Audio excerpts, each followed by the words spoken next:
გავრცელებული დაავადებების მოგვარების გზები, ბოლოდროინდელი აქტუალური სამედიცინო თემები, დარგის პროფესიონალების და ექსპერტების პრაქტიკული რჩევები. ეთერშია გადაცემა თეთრი ხალათი. მოგესალმებით, დღეს პარასკევია საღამოს 6 საათი და რადიო აფხაზეთის ხმის ეთერშია გადაცემა თეთრი ხალათი. მე კი მისი წამყვანი მარიამ ჯოჯოვა. ჩვენი დღევანდელი სტუმარია ბარიატრიული ქირურგი ბატონი ჯაბა ბაბაევი. მოგესალმებით ბატონო ჯაბა, დიდი მადლობა მომბრძანებისთვის. მოგესალმებით, დიდი მადლობა პატიჟებისთვის. დღევანდელი ჩვენი სასაუბრო თემა იქნება ერთ-ერთი უმნიშვნელოვანესი და ასე ვთქვათ გავრცელებული საკითხი, რომელსაც ეხება ბარიატრია. და მოდით ბატონო ჯაბა, ზოგადად ჩვენ მსმენელს ავუხსნათ, რა არის ბარიატრიული ქირურგია?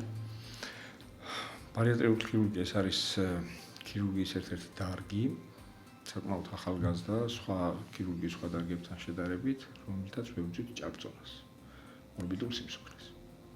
ეს არის ბარიატრიული ქირურგია. რა კრიტერიუმებით ფასდება ოპერაციის საჭიროება და ამ შემთხვევაში გასათვალისწინებელია თუ არა თანხმდები დაავადებები? ბარიატრიული ოპერაცია სჭირდება იმ ადამიანებს, ძირითადად ვისაც ჭარბი წონის გამო, სიმსუქნის გამო გამოწვეული უამრავი დაავადებები აქვს. დავიწყოთ აქედან, იმიტომ რომ რაღაც კილოგრამები აქვს ზედმეტი ამის გულისთვის ბარიატრიული ქირურგია არ ერთვება. ბარიატრიული ქირურგია ერთვება იმ შემთხვევაში, როცა უამრავი კონსერვატიული მეთოდებით ხდება ჭარბი წონის მკურნალობა, მისი უშედეგობის შედეგად შემდეგ უკვე დგება დღის წესრიგში საკითხი ქირურგიული ჩარევის. ბარიატრიული ქირურგია მოიცავს ქირურგიას, ქირურგიული მეთოდებით ჭარბი წონის მკურნალობას, არსებობს რამოდენიმენაირი გააჩნია, რომელი რა სირთულის ჭარბი წონა გვაქვს და რა სხეულის მასის ინდექსით არის მომატება ჭარბი წონის. როგორც ვიცით, ბატონო ჯაბა, როგორც და თქვენც ახსენეთ, რომ არსებობს ასე ვთქვათ სხვადასხვა ტიპები ბარიატრიული ქირურგიის და ჩვენ საზოგადოებაში საკმაოდ გავრცელებულია სლივი და ბაიპასი. და აი ამ ორ შორის განსხვავებაზე რომ გვესაუბროთ. სლივი ეს არის სახელოსებური რეზექცია, გასაგებიანით რომ ვთქვათ, ეს არის უბრალოდ ხალხში გავრცელებული, რაც არის უბრალოდ კუჭის დაპატარავება, სადაც ხდება კუჭის მოკვეთა დაახლოებით შემცირება ზომაში, დაახლოებით 80-85% იჭრება კუჭის ამოდის ორგანიზმიდან, რჩება დაახლოებით ესე რომ წარმოვიდგინოთ მილის ფორმის კუჭი, ესე ხშირად ვადარებ ხოლმე ბანანის ფორმის კუჭი რჩება და ამით მიიღწევა წონის კლება, შესაბამისად პატარა კუჭში დიდი რაოდენობით საკვები არ ჩადის. დიდი რაოდენობით საკვებს ვერ იღებს ადამიანი და ამის შედეგად ვითარდება დაკლება, მიმდინარეობს დაკლება ორგანიზმის. არსებობს კიდე რესტრიქციული ოპერაციები, ეს არის რესტრიქციული ოპერაცია და არსებობს კიდე მალაბსორბციული ოპერაციები, ეს არის უფრო რთული ოპერაციები ბარიატრიაში. ასეთი ხშირად გავრცელებული ბაიპასები, არსებობს კლასიკური ბაიპასი, არსებობს მინიგასტრიტ ბაიპასი, არსებობს ბაიპასის სხვადასხვა ტიპები, სასი, სადი და ასე შემდეგ. იმის მიხედვით შეირჩევა ეს ოპერაციები თუ ჭარბი წონის შედეგად განვითარებული რა და რა დაავადებები აქვს ადამიანს. კონკრეტულ ადამიანზე კონკრეტული კვლევების და კონკრეტული დიაგნოზების შემდგომ მე ხდება შერჩევა კონკრეტული ოპერაციის. ბატონო ჯაბა, არსებობს თუ არა რაიმე განსაზღვრული ასაკიან სქესი იმისთვის, რომ საბოლოოდ ოპერაცია იყოს წარმატებული?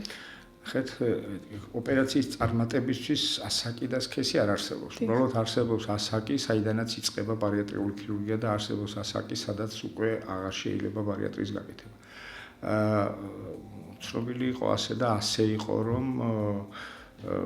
ბარიატრიული ოპერაციები კეთდებოდა დაახლოებით 16-17 წლის ასაკიდან. მნიშვნელობა არ აქვს ის გოგო იქნება თუ მამრობითი სქესის იქნება თუ დედრობითი სქესის იქნება და ასაკი განსაზღვრული ზედაზღვარი არის მაინც ინდივიდუალური. შეიძლება 60 წლიდან, ანუ 60 წლამდე, 65 წლამდე შესაძლებელია 70 წლის ასაკში გაკეთდეს.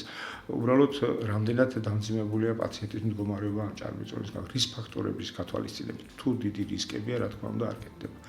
რაც შეეხება ქვედაზღვარი იყო 16-17 წელი, როგორც მოგახსენეთ, მაგრამ ეხლა სამწუხაროდ ძალიან გავრცელებულია ეს ჭარბეწონა ფაქტურად სოფლიო ჯანდაცვის ორგანიზაციის მიერ არის აღიარებული როგორც საკმაოდ რთული და საშიში დაავადება, რომელიც იწვევს სხვადასხვა ჭარბწონასთან ასოცირებულ სხვადასხვა დაავადებებს და ამიტომ უკვე პრეცედენტი არის სხვათა შორის საქართველოში, მათ შორის ევროპის და ამერიკის შეერთებულ შტატებში, ევროპის ბევრ ქვეყნებშიც, რომ 13-14 წლიდანაც კეთდება ბარიატრიული ოპერაცია.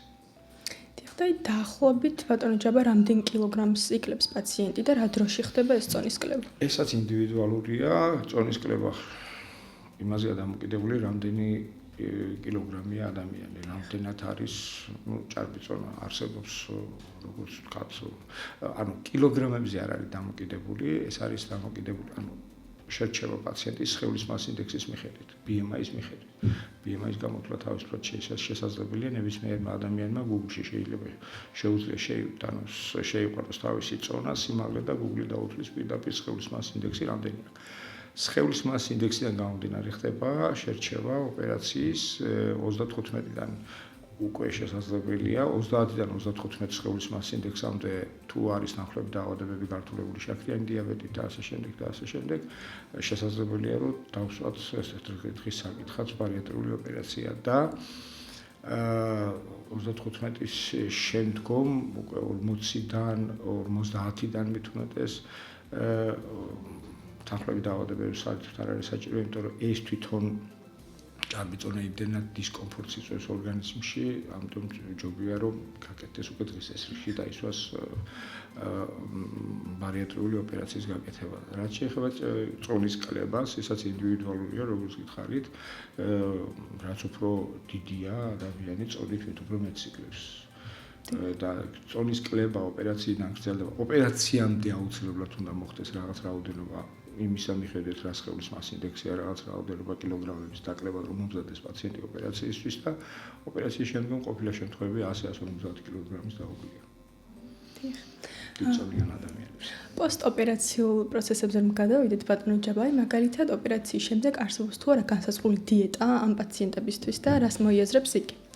ხეთ ბარიატრიული ოპერაციის ეს არის მულტიდისციპლინური კომპლექსური მიდგომა პაციენტთან სხვადასხვა სპეციალისტების, აქ არის ჩართული ენდოკრინოლოგი, თერაპევტი, კარდიოლოგი, გასტროენტეროლოგი, ქირურგი, ანესთეზიოლოგი და ასე ანგიოლოგი და ასე შემდეგ თუ საჭიროება მოითხოვს სხვადასხვა დაავადებები თუ არის განვითარებული ჭარბწონასთან ასოცირებული. აუცილებელია ოპერაციამდე პაციენტი მომზადდეს სათანადოდ, ეს ერთი პრინციპი და მეორე პრინციპი ის, რომ არ არის რეკომენდირებული რა წონითაც პაციენტი მივა ქირურგთან თუ სხვადასხვა სპეციალისტებთან ერთად აღებული, რომ იმ წონითვე შეყვანილი იქნას საოპერაციოში. პაციენტს სჭირდება საკმაოდ კარგი მომზადება, რაღაც რაოდენობა კილოგრამების, ესაც ინდივიდუალურია გააჩნია, სხეულის მასის ინდექსი რამდენია, შესაბამისი მომზადება სჭირდება, რაღაც კილოგრამების დაკლება სჭირდება, ამ ჭარბი წონით გამოწვეული თანხლები დაავადებების მინიმუმამდე შემცირება, რისკ ფაქტორების შემცირება და შემდგომ ოპერაციის წარმოება და ოპერაციის შემდგომაც აუცილებელია ენდოკრინოლოგთან პაციენტმა კავშირი რაში გაწყვიტოს.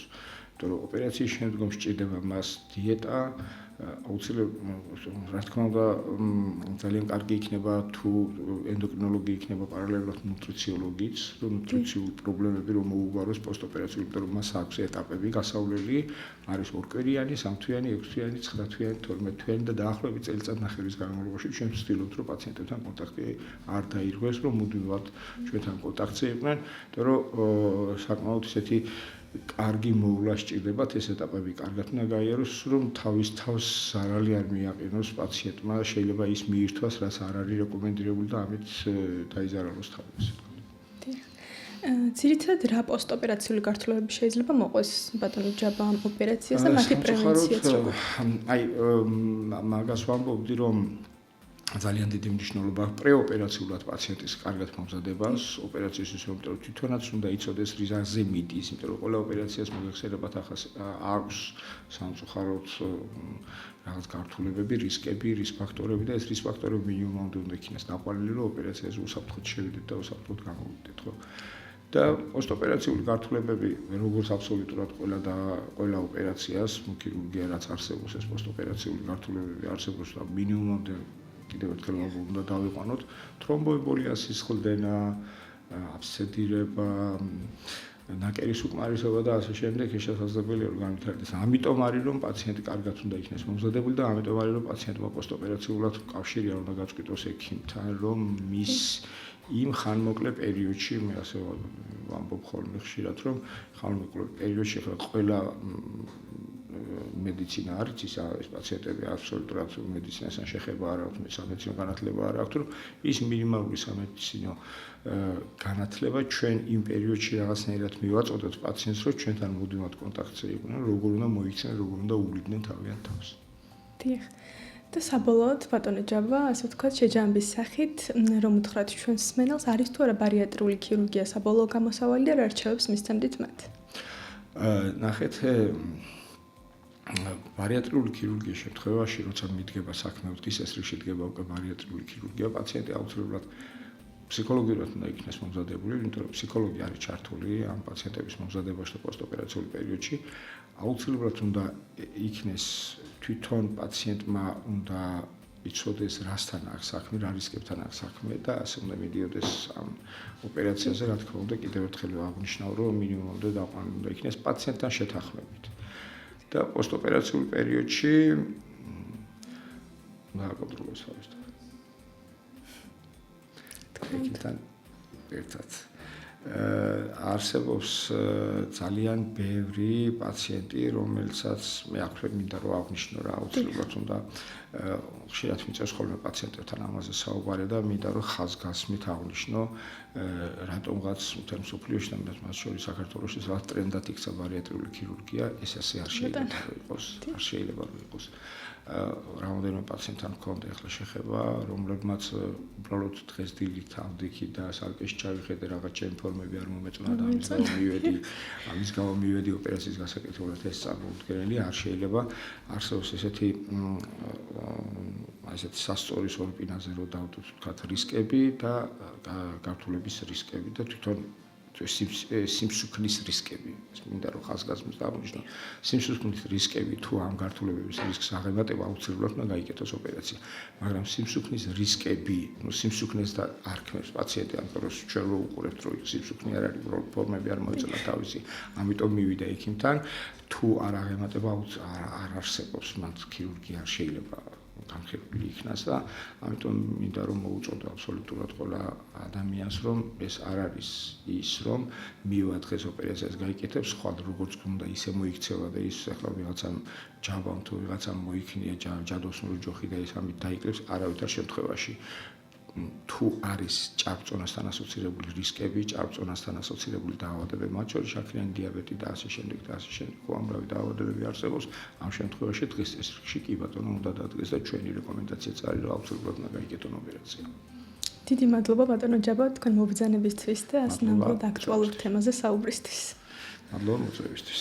ამით ჩვენი გადაცემა დასრულებულია. შევხვდებით შემდეგ პარასკევს საღამოს 6 საათზე. გავრცელებული დაავადებების მოგვარების გზები, ბოლოდროინდელი აქტუალური სამედიცინო თემები, დარგის პროფესიონალების და ექსპერტების პრაქტიკული რჩევები. ეთერშია გადაცემა თეთრი ხალათი.